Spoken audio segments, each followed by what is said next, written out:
Hello. In May this year, 2024, Dr. Zoe Mildon, Professor Nathan Mayne, Dr. Jen Leigh, and myself embarked on a research project that is investigating the pressures and challenges faced by new research leaders when they get their first grant and try to establish themselves as primary investigators.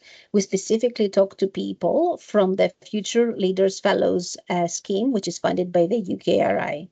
These are the reflections from the team after we have seen the data. We hope you enjoy it. Hello team, and hello world. We are the FLF Lived Experiences team, and my name is Julie, and I have been moderating and project managing the project, I suppose. And I will start by giving the floor to Zoe, who is the PI on this project, and she'll tell us a little bit more about it. So hello, Zoe.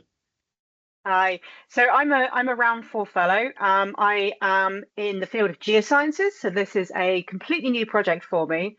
But when I got the fellowship, obviously you kind of go through the high of having the fellowship. Oh, this is so exciting. And so many people tell you, oh, what an amazing thing to have. You must feel so lucky.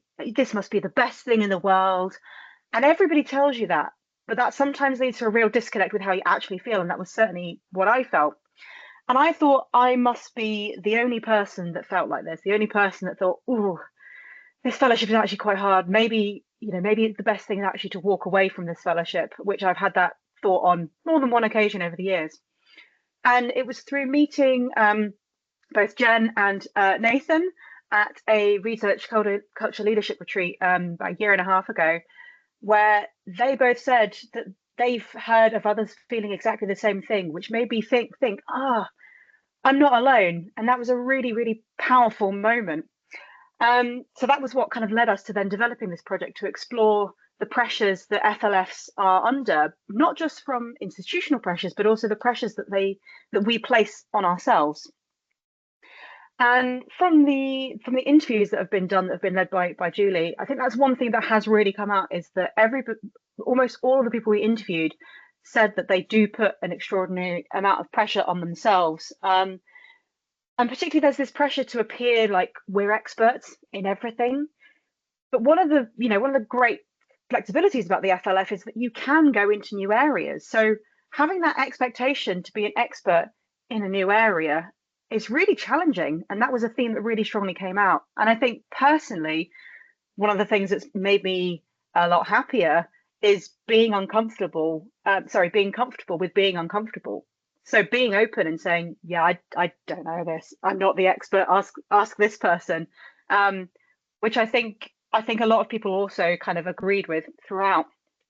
And the other thing that kind of struck me about some of the findings of this research is that there are so many different aspects of research culture that generate barriers and pressures, so external barriers and external pressures, whether that's bullying, whether it's policies and procedures by individual universities or by funders, or just internal bureaucracy and internal admin. And those are all things that, well, we as a research team are not going to sort, individual FLFs are not going to fix, and individual institutions probably aren't going to fix.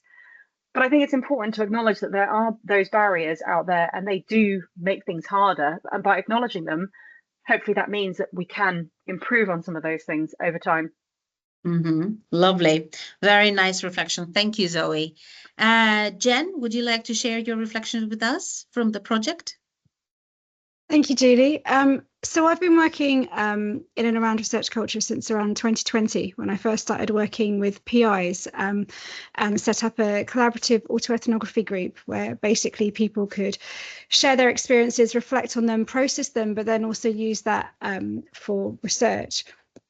And when I was invited to this research culture treat, I think I was sharing with Zoe some of the stories which are around this kind of idea of, I just don't want to do this anymore.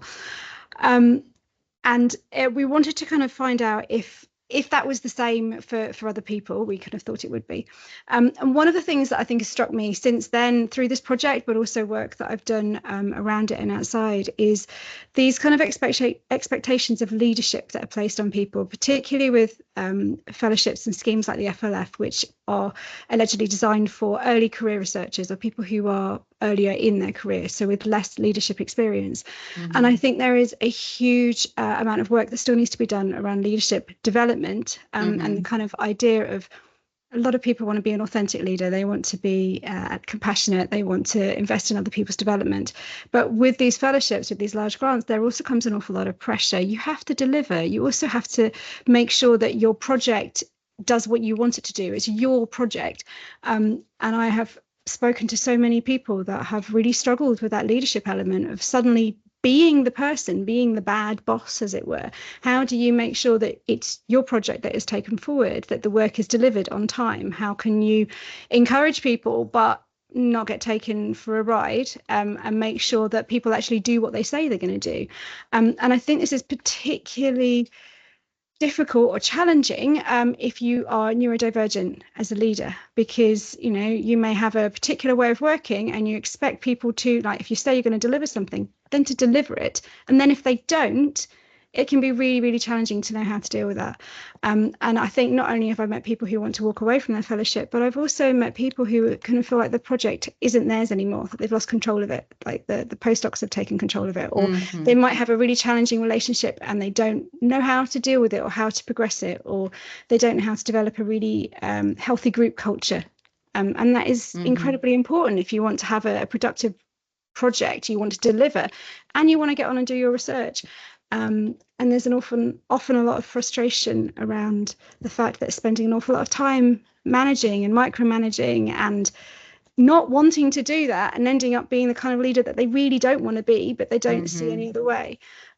So I know with Future Leaders Fellows, there is support around leadership, but I do think that we have definitely brought attention to the fact that there needs to be particular support for neurodivergent leaders, for marginalised leaders. For, how do you feel if you've been marginalised your whole life, and then it's not just neurodivergence, but and now suddenly you're the person that's being blamed of abusing your power, for example. I think there is also something here. It's not just around the around leadership training. It's also about the responsibility of the funders to make sure that institutions support their leaders properly. So we want more diverse leaders, that's fine, but then we have to make sure those systems are in place and people aren't just left to flounder, because that's not what these big grants are all about. It's about doing, world leading research and hopefully creating a new generation. So it's, and changing the culture and changing the culture. And there's an awful 100%. Lot in the culture that needs to change. And I think you hear about it in politics, don't you, with people kind of starting off liberal and then as they get older they become more right wing and more conservative. It doesn't have to happen. But I think there is often people struggle with leadership, and especially in academia, because to be a successful academic it's not necessarily the same skills as to be a successful manager and leader of people. 100%. And the fine balances are always difficult to strike, right? Yeah.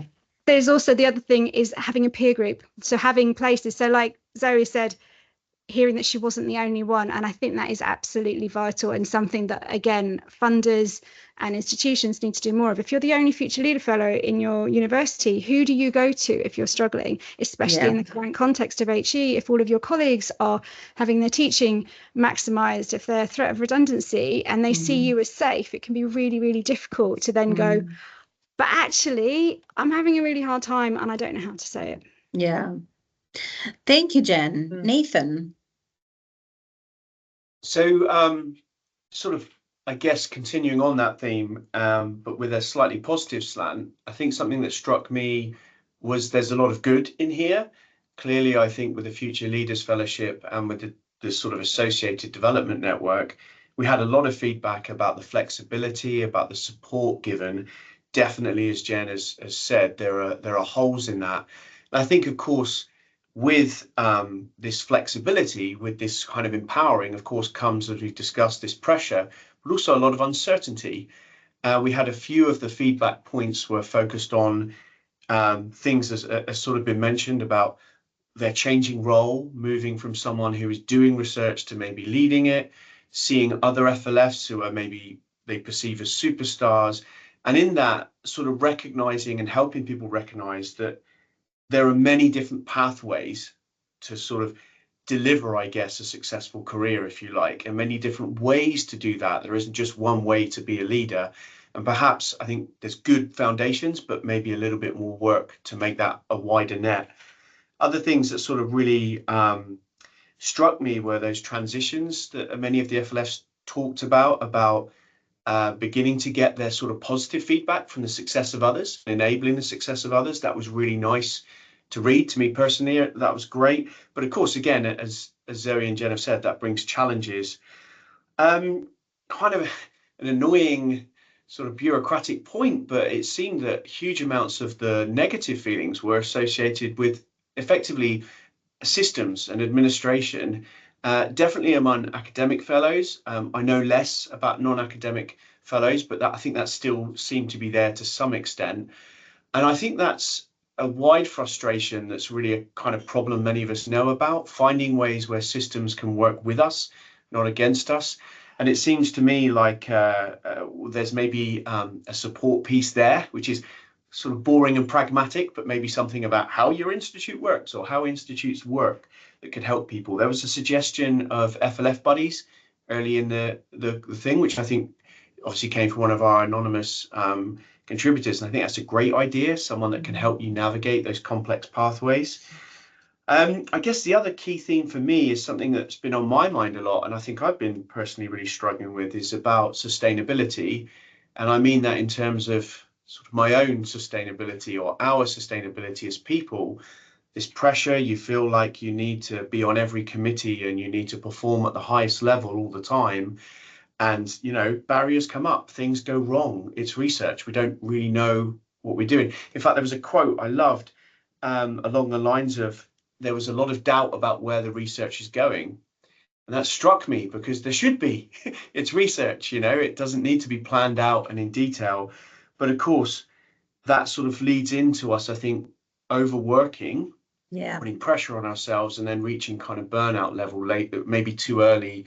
Too early, that's the wrong phrase. You should never reach burnout, but very early in your career, sort of reaching burnout levels. Those are the main things that came across for me. Yeah, lovely. Thank you, Nathan.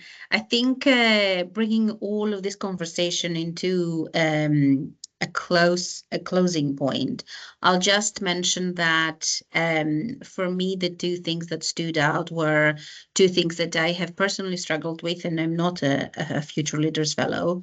And the one is that a lot of the people that wanted to participate and participated in this project said that they were coming from very diverse and even odd pathways to this leadership role. And they also felt that they were very close to giving up on their science and their academic career. And the fellowship was their final, you know, card on the table. And having struggled with, you know, feeling that I belong within the science that I want to belong, I find those struggles very close to my heart. And it seems that it is a cultural issue. If we are all doing the great job, but we are all still made to feel that we don't belong. And I think for me, it's a highlight from the project. And the other thing, coming again from an interdisciplinary point of view, is that people who belong in the social sciences and the arts still feel underrepresented within the funding races within the UK, I should say. So they did say that they felt underrepresented. They felt that people don't know enough, or they don't apply enough. And even worse, that the universities aren't prepared to give them a team, even though they have the funding for a team, even though in the promise letter, they do promise that. So these two highlights for me were very important.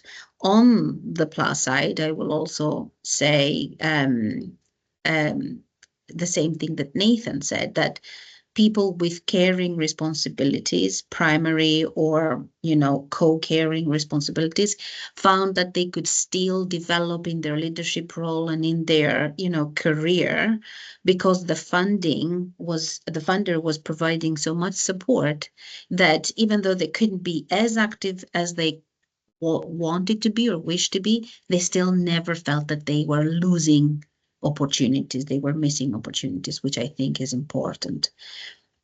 I don't think we have any more time. So I will thank you all for your reflections on this project, and I hope that we reach out to a lot of people.